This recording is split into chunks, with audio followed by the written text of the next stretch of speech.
നമസ്കാരം. നമസ്കാരം. ഇന്നത്തെ നമ്മുടെ സംസാര വിഷയവും അലർജി തന്നെയാണ്.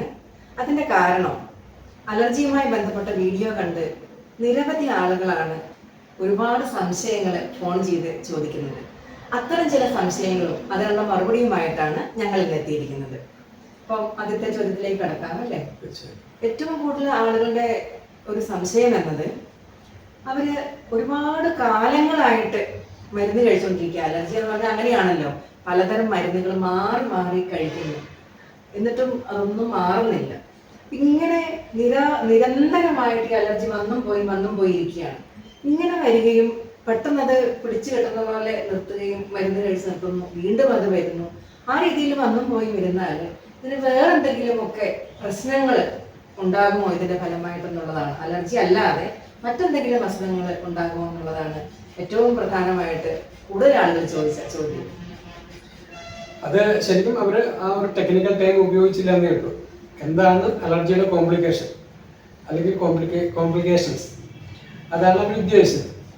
ഇപ്പം നമ്മൾക്ക് സാധാരണ അലർജി എന്നത് ഇപ്പം റെസ്പിറേറ്ററി ട്രാക്റ്റിൽ ഉണ്ടാകുന്ന അലർജി, തുമ്മൽ അഥവാ അലർജിക് റൈനൈറ്റിസ് എന്ന് പറയുന്നത് വരുന്നു, മൂക്കൊലിക്കുന്നു, തുമ്മുന്നു, അങ്ങനെ വിട്ടുപോകുന്നു എന്നാണ് പലരുടെയും ധാരണ. പക്ഷേ ഇത് പ്രോപ്പറായിട്ട് ചികിത്സിച്ചില്ലെങ്കിൽ നമ്മുടെ ആരോഗ്യത്തെ അപ്പാടെ തകർക്കാൻ പര്യാപ്തമായ ഒരു അസ്വസ്ഥതയാണ് അലർജിക് റൈനൈറ്റിസ് എന്ന് പറയുന്നത്. അപ്പോൾ ഒരു പ്രോബബിൾ കോംപ്ലിക്കേഷൻസ് ഏതൊക്കെയാണെന്ന് ചോദിച്ചു കഴിഞ്ഞാൽ നമ്മുടെ തല മുതൽ തുടങ്ങാം. ശരിക്കും സൈനസൈറ്റിസിൻ്റെ ഒരു നല്ല ശതമാനത്തിലും കാരണക്കാരനാകുന്നത് അലർജിയാണ്. ഇപ്പോൾ നമ്മൾ സൈനസൈറ്റിസിൻ്റെ പേഷ്യൻസ് വരുമ്പോൾ അവരുടെ കേസ് എടുത്തു വരുമ്പോഴാണ് മനസ്സിലാക്കുന്നത് അവർ വർഷങ്ങളായിട്ട് അനുഭവിക്കുന്ന പ്രശ്നങ്ങളിൽ നിന്നും അലർജിയാണ്. അപ്പോൾ സ്വാഭാവികമായിട്ടും സൈനസൈറ്റിസ് എന്ന് പറയുന്ന കംപ്ലൈൻറ്റ് ഒരാളുടെ തലയെന്ന ഒരു വികാരം എപ്പോഴും കൊണ്ടു നടക്കാൻ പര്യാപ്തമായ ഒരു സാധനമാണ്. കാരണം കൺജഷനായിട്ട് മൂക്കടപ്പും കഫക്കെട്ടും തലവേദനയൊക്കെ ആയിട്ട് അതിങ്ങനെ കൊണ്ടു നടക്കും. അപ്പോൾ സൈനസൈറ്റിസ്, നേസൽ പോളിപ്പസ്, സിവിയർ ആയിട്ടുള്ള ഈ സൈനസൈറ്റിസിന് വരുമ്പോൾ അതിൻ്റെ കോംപ്ലിക്കേഷനായിട്ട് ഈ അലർജിയും കൂടെ വരുമ്പോൾ സ്വാഭാവികമായിട്ട് septal deviation, septal perforation, nasal polyps, അതുപോലെ ആസ്മ, കണ്ണിനുണ്ടാകുന്ന പ്രശ്നങ്ങൾ എന്ന് പറഞ്ഞാൽ കണ്ണിന് നല്ല കടുത്ത വേദന ഉണ്ടാവാം, ചുവന്ന കളറിൽ വരാം, വായിക്കാനൊക്കെ വലിയ ബുദ്ധിമുട്ട് തോന്നാം, ചിലർക്ക് കാഴ്ചയ്ക്കല്ല പ്രശ്നം ഉണ്ടാക്കാം. അതുപോലെ തന്നെയാണ് ഇയർ ഇൻഫെക്ഷൻസ്, ചെവിയിലുണ്ടാകുന്ന പ്രശ്നങ്ങൾ. ഇത് ഈ തലയിൽ അപ്പാടെ ഇങ്ങനെ ആകുമ്പോൾ അതിന് താഴേക്ക് ആസ്മ പോലുള്ള കംപ്ലൈൻറ്റ്സ് ഉണ്ടാവാം. അതുപോലെ തന്നെ ഉറക്കം, പലർക്കും ഈ ഒരു അലർജി രോഗം ഉറക്കത്തെ വളരെ ഗുരുതരമായി ബാധിക്കാറുണ്ട്, ഉറക്കക്കുറവ്. അതുപോലെ തന്നെയാണ് നമ്മുടെ ഓർമ്മ, ശരിക്കും കോഗ്നിറ്റീവ് ഇമ്പയർമെൻറ്റ്, അതൊരു വലിയ പ്രശ്നമാണ്. നമ്മൾ പല കാര്യങ്ങളും മറന്നു പോവുക, ആ ഓർമ്മക്കുറവൊക്കെ കുറച്ച് പ്രത്യേകിച്ചൊരു മധ്യവയസ്സിന് മുകളിലുള്ള ആൾക്കാരൊക്കെ വളരെ നന്നായിട്ട് ബാധിക്കാറുണ്ട്. അങ്ങനെ നിരവധിയായ പ്രശ്നങ്ങൾ ഇതിൻ്റെ കോംപ്ലിക്കേഷനൊക്കെ ഉണ്ടാകുന്നുണ്ട്. അതുകൊണ്ട് തന്നെ അലർജി വളരെ പ്രോപ്പറായിട്ട് ചികിത്സിച്ച് മാറ്റേണ്ട ഒരു അസുഖമാണ് എന്നുള്ള ഒരു അറിവ് എല്ലാവരുടെയും മനസ്സിലേക്ക് ഉണ്ടാവട്ടെ എന്നാണ് എനിക്ക് ഇതുമായിട്ട് ബന്ധപ്പെട്ട ആമുഖമായിട്ട് പറയാനുള്ളത്. പിന്നീടുള്ള ഒരു ചോദ്യം, ഒരുപാട് നാളുകൾ പല മരുന്നുകളും മാറി കഴിച്ചവരാണല്ലോ അലർജിയുമായി ബന്ധപ്പെട്ട്, നമ്മളെ വിളിക്കുന്നവരൊക്കെ അങ്ങനെ തന്നെയാണ്. അപ്പൊ അവിടെ ഒരു സംശയം, ഹോമിയോ മരുന്ന് കഴിച്ചാൽ മാറുമോ, പൂർണ്ണമായിട്ട് മാറുമോ എന്നുള്ളതാണ്. അതിനെക്കുറിച്ച് എന്താ ഒന്നുകൂടി പറഞ്ഞാല്, കാരണം അവർക്കത് വ്യക്തത കിട്ടിയിട്ടില്ല എന്ന് തോന്നുന്നു. അത് ചിലരൊക്കെ നമ്മുടെ പിന്നെ പല വീഡിയോകളുടെയും താഴെ ഇത്തരത്തിലുള്ള കമന്റുകളൊക്കെ രേഖപ്പെടുത്തുന്നത് കണ്ടിട്ടുണ്ട്. ഇപ്പോൾ അലർജി എന്ന് പറയുന്നത് ചിലപ്പോൾ വർഷങ്ങളോളം പഴക്കമുള്ള അസുഖങ്ങളായിട്ട് വരാറുണ്ട്. ചിലർക്ക് 10, 20 വർഷം, 25 വർഷം, 15 വർഷം, 5 വർഷം ഒക്കെ പഴക്കമുള്ള ഒരു അലർജി ഒന്ന് ചികിത്സിച്ച് 1, 2, 3 മാസം മരുന്ന് കഴിച്ച് കഴിയുമ്പോൾ മാറണമെന്നാണ് ഇത്തരക്കാരുടെ ധാരണ, അല്ലെങ്കിൽ മാറുമെന്നാണ് ധാരണ. അങ്ങനെയല്ല. നമ്മൾക്ക് ചികിത്സയ്ക്ക് പല ഘട്ടങ്ങളുണ്ട്. ഒരു പേഷ്യൻ്റ് നമ്മുടെ അടുത്ത് വരുമ്പോൾ പ്രസൻറ്റിങ് കംപ്ലൈൻറ്റ്സ് എന്താണോ പറയുന്നത് ആ അസുഖത്തിനെ ഒന്ന് സമാധാനിപ്പിച്ച് വിടുക എന്നുള്ളതാണ് ആദ്യത്തെ ഒരു ഫിസിഷ്യൻ്റെ ദൗത്യം. അത് കഴിഞ്ഞാൽ അത് വരാതിരിക്കാൻ നമ്മൾ ചികിത്സിക്കണം. ഇപ്പോൾ അലർജി ആണെന്നുണ്ടെങ്കിൽ അലർജിയുടെ കംപ്ലൈൻറ്റ്സ് ആദ്യം ഒന്ന് സബ്സിഡി ചെയ്തതിന് ശേഷം അതിൻ്റെ പ്രോബബിൾ ഫാക്ടേഴ്സൊക്കെ കണ്ടെത്തിയിട്ട് അതിനെതിരെ ഒരു ഇമ്മ്യൂണിറ്റി ഉണ്ടാക്കാൻ വേണ്ടിയുള്ള ചികിത്സയൊക്കെ ചെയ്യണം. അപ്പം ശരിക്കും പറഞ്ഞാൽ ചിലപ്പോൾ അത് മാസങ്ങളോളം ചികിത്സിക്കേണ്ടി വരും, അല്ലെങ്കിൽ ചിലപ്പോൾ ഒരു വർഷത്തിലേക്കൊക്കെ നീണ്ടു വരും. പല ഘട്ടങ്ങൾ, തീർച്ചയായിട്ടും പല ഘട്ടങ്ങൾ. അല്ലാതെ 1, 2 മാസത്തെ മരുന്ന് കൊടുത്ത് മാറ്റാവുന്ന ഒരു അസുഖമല്ല ഇത്തരത്തിലുള്ള അസുഖങ്ങളൊന്നും. ഇത് മനസ്സിലാക്കാതെയാണ് പലരും അത്തരം കമന്റുകളിലേക്ക് പോകുന്നു എന്ന് എനിക്ക് തോന്നിയിട്ടുണ്ട്. പക്ഷെ അങ്ങനെയല്ല, അലർജി വളരെ കൃത്യമായി ഘട്ടങ്ങളായി തന്നെ ചികിത്സിച്ച് പൂർണ്ണമായിട്ട് മാറ്റേണ്ടതാണ്. അത് നമുക്ക് നല്ല ആരോഗ്യമുള്ള ഒരു ജീവിതത്തിന് ഉതകും. എന്തായാലും പൂർണ്ണമായിട്ടും മാറും. തീർച്ചയായിട്ടും പൂർണ്ണമായിട്ട് മാറും. അത് പൂർണ്ണമായിട്ട് മരുന്ന് കഴിച്ച് ഈ അലർജിക്കെതിരെ ഇമ്മ്യൂണിറ്റി ഉണ്ടാക്കിയെടുത്ത് ഈ സിസ്റ്റം നമ്മുടെ ബോഡിയുടെ മെക്കാനിസം അപ്പാടെ പോസിറ്റീവായിട്ട് കൊണ്ടുവരാൻ പ്രാപ്തമായ ഒരു സിസ്റ്റം തന്നെയാണ് ഹോമിയോപ്പതി. ധാരാളം നല്ല മരുന്നുകളുണ്ട് ഇതര ശാസ്ത്രങ്ങളെ അപേക്ഷിച്ച്. ഈ ഒരു കാര്യത്തെ കുറിച്ച് ജനങ്ങൾ കൂടുതലും അവെയർ ആണെന്ന് തന്നെയാണ് തോന്നുന്നത്. കാരണം ഒരുപാട് ആളുകൾ ഇപ്പം ഹോമിയോപ്പതിയിലേക്ക് ഈ അലർജി ഇതുപോലെ വിട്ടുമാറാത്ത അസുഖങ്ങൾക്ക് ട്രീറ്റ്മെന്റ് തേടി വരുന്നുണ്ട് അല്ലേ?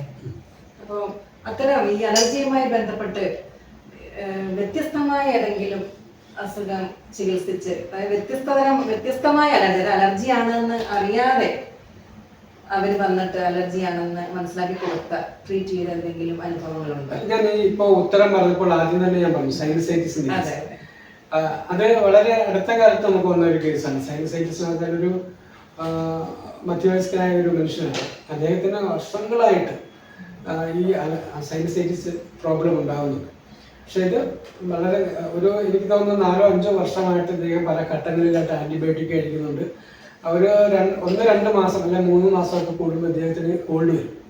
കോൾഡ് വന്നു കഴിഞ്ഞാൽ ആ കോൾഡ് വളരെ പെട്ടെന്ന് തന്നെ കറ്റാർ വളരെ കട്ടിയായിട്ട് മാറുകയും മൂക്കടപ്പും കണ്ണിന് വേദന, അതുപോലെ തന്നെ ഐബ്രോസിന് പുറകിലായിട്ട് വേദന, മൂക്ക് ചീറ്റിക്കഴിഞ്ഞ് കഴിഞ്ഞാൽ ചെവിയെല്ലാം ബ്ലോക്ക് ആകും. മാക്സിലറി സൈനസൈറ്റിസും ഫ്രോണ്ടൽ സൈനസൈറ്റിസും ഒക്കെ വളരെ ഗുരുതരമായ അവസ്ഥയുണ്ട്. അപ്പോൾ അത്തരം കേസുകളിൽ നമ്മളും ആദ്യഘട്ടത്തിലേക്ക് മരുന്ന് കൊടുത്തപ്പോൾ ഈ അസുഖം ഒന്ന് കുറയുകയും വീണ്ടും തിരിച്ചു വരികയും ചെയ്യും. അപ്പം അങ്ങനെ വളരെ ഡീറ്റെയിൽ ആയിട്ട് ഒന്നുകൂടെ കാര്യങ്ങൾ പോയപ്പോഴാണ് അദ്ദേഹത്തിന് വളരെ ചെറുപ്പകാലത്ത് എന്ന് വെച്ച് കഴിഞ്ഞാൽ 10-20 വയസ്സൊക്കെ ഉള്ളപ്പോൾ വർഷങ്ങളോളം നീണ്ടു നിന്ന് അലർജി ഉണ്ടായിരുന്നു എന്ന് മനസ്സിലായിരുന്നു. ആ അലർജി ഏതോ ചികിത്സയിൽ വിട്ടുമാറിയിട്ടില്ല, പൂർണ്ണമായിട്ടും വിട്ടുമാറിയിട്ടില്ല, അത് ഇടയ്ക്ക് വന്നുകൊണ്ടേയിരിക്കുന്നു. അപ്പോൾ അത് ശരിക്കും ഡോമിനേറ്റ് ചെയ്യുന്നതുകൊണ്ട് തന്നെയാണ് അദ്ദേഹത്തിൻ്റെ സൈനസ് കംപ്ലൈൻറ്റ് ഇങ്ങനെ ഉണ്ടായിക്കൊണ്ടിരിക്കുന്നത്. അത് മനസ്സിലാക്കിയിട്ട് അദ്ദേഹത്തിനോട് കാര്യങ്ങൾ പറഞ്ഞ് മനസ്സിലാക്കുകയും നമ്മൾ അലർജിക്ക് കൂടി മെഡിസിൻ കൊടുക്കുകയും ചെയ്ത് കഴിയുമ്പോൾ വളരെ പെട്ടെന്ന് തന്നെ നല്ല രീതിയിൽ മാറ്റം ഉണ്ടായി. അതും ഇപ്പം ഈ പറഞ്ഞ പോലെ തന്നെ പൂർണ്ണമായിട്ടുള്ള മാറ്റമല്ല, അതിലേക്ക് ഇനി ഒരുപാട് ദൂരം സഞ്ചരിക്കേണ്ടി വരും. ഒരു പക്ഷേ തോന്നുന്നൊരു 4-5 മാസമായിട്ടാണ്. ഈ 5 മാസം കൊണ്ട് തന്നെ അദ്ദേഹത്തിന്റെ ഫ്രീക്വൻസി നന്നായിട്ട് കുറഞ്ഞു. ഫ്രീക്വൻസി കുറഞ്ഞ് വരുമ്പോഴുള്ള സഫറിങ്സും കുറഞ്ഞു. ഇങ്ങനെയാണ് നമ്മൾ ഘട്ടങ്ങളായിട്ട് ഇത്തരം രോഗങ്ങൾ ചികിത്സിക്കാൻ പറ്റും. അല്ലാതെ ഒറ്റയടിക്ക് ഇതെല്ലാം കൂടെ കുറച്ച് കൊടുക്കാൻ കഴിയില്ല. കാരണം അതിൻ്റെ റൂട്ടുണ്ട്. ഇപ്പോൾ ഒരു 10 വർഷം പഴക്കമുള്ള ഒരു അസുഖം ചികിത്സിക്കാൻ ചിലപ്പോൾ ഒരു 6 മാസം മുതൽ 1 വർഷം വരെയൊക്കെ എടുത്തിരിക്കും. അതൊരു സാധാരണ കോഴ്സാണ്. അപ്പം അത് മനസ്സിലാക്കാതെയാണ് പലരും കമന്റ് ചെയ്യുന്നത് എനിക്ക് തോന്നുന്നു. അതെ, എനിക്ക് തോന്നുന്നത് പേഷ്യൻസിന്റെ ഒരു ആറ്റിറ്റ്യൂഡും കൂടി ആവും അല്ലേ? ഇപ്പം മറ്റു മെഡിസിൻ എടുക്കുമ്പോൾ പെട്ടെന്ന് അങ്ങ് കുറയുമ്പോൾ അവർക്ക് ആശ്വാസം കിട്ടുന്നുണ്ട്. ഇതിലും പെട്ടെന്ന് കുറയുന്നുണ്ടെങ്കിലും പെട്ടെന്ന് ഇത് കംപ്ലീറ്റ്ലി മാറണം എന്നുള്ള ഒരു തിടുക്കം തിരക്കായിരിക്കാം. അതിപ്പോ ഈ അലർജി പോലുള്ള കണ്ടീഷൻസ് ഒക്കെ ഉള്ള ആൾക്കാരെ മിക്കവാറും വളരെ ക്രൂഷ്യൽ ആയിട്ടുള്ള സിംറ്റംസ് വരുമ്പോൾ അവർ പെട്ടെന്ന് ചെയ്യുന്ന ലിവോസിട്രിസൻ പോലുള്ള അലർസെറ്റ് പോലെയുള്ള ഗുളികകൾ കഴിയും. പെട്ടെന്ന് ഒരു ആശ്വാസം കുറയുകയും അവരുടെ അന്നത്തെ ആ പ്രക്രിയകൾക്ക് തടസ്സമില്ലാതെ പോവുകയും ചെയ്യും. അപ്പോൾ അതിനുശേഷം വീണ്ടും കുറച്ച് ദിവസം കഴിയുമ്പോൾ വീണ്ടും ഉണ്ടാകുന്നു, വീണ്ടും കഴിയും. അപ്പം അത് ഒരു പെർമനന്റ് ആയിട്ടുള്ള ക്യൂർ അല്ലല്ലോ, ഒരു ടെമ്പററി റിലീഫ് മാത്രമാണ്. അപ്പോൾ ഹോമിയോപ്പതിയെ സംബന്ധിച്ചാൽ അത്തരം മരുന്നുകളില്ല. ഒരു താൽക്കാലികമായിട്ടുള്ള കുറച്ചിട്ട് അങ്ങനെയുള്ള സമ്പ്രദായമില്ല. നമ്മൾ കൃത്യമായിട്ട് ആ കേസ് എടുത്തിട്ട് ആ കേസിന്റെ കാരണങ്ങൾ കണ്ടെത്തി അതിൻ്റെ സിംറ്റംസ് എല്ലാം അനാലിസിസ് ചെയ്തിട്ട് അതിൻ്റെ ടോട്ടാലിറ്റി എടുത്ത് അങ്ങനെ നമ്മൾ മരുന്ന് കൊടുത്തു കഴിഞ്ഞാൽ തീർച്ചയായിട്ടും പൂർണ്ണമായിട്ടും മാറ്റാൻ പറ്റുന്ന മറ്റസുഖങ്ങൾ പോലെ തന്നെയുള്ള ഒരു അസുഖമാണ് അലർജി. അലർജിയുടെ കോംപ്ലിക്കേഷൻസും അങ്ങനെ തന്നെയാണ്. അതാണ് ഇപ്പം പറയാനുള്ളത്.